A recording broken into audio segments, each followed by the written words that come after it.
આ સમારોહનું દીપ પ્રાગટ્ય કરી ઉદ્ઘાટન કરી રહ્યા છે.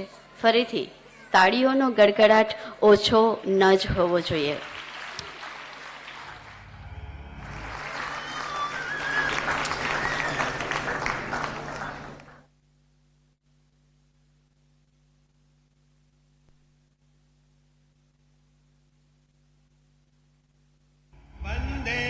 मातरम वंदे मातरम वंदे मातरम वंदे मातरम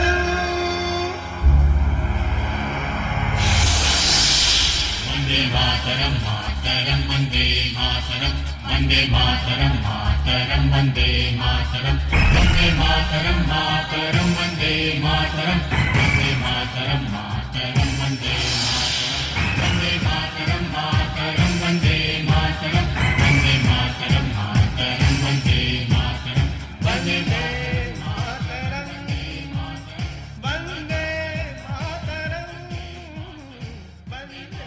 मातरम. भरत मुनि ने अपने नाट्य शास्त्र में स्पष्ट कहा है कि जब गीत की भावों द्वारा अभिव्यक्ति की जाती है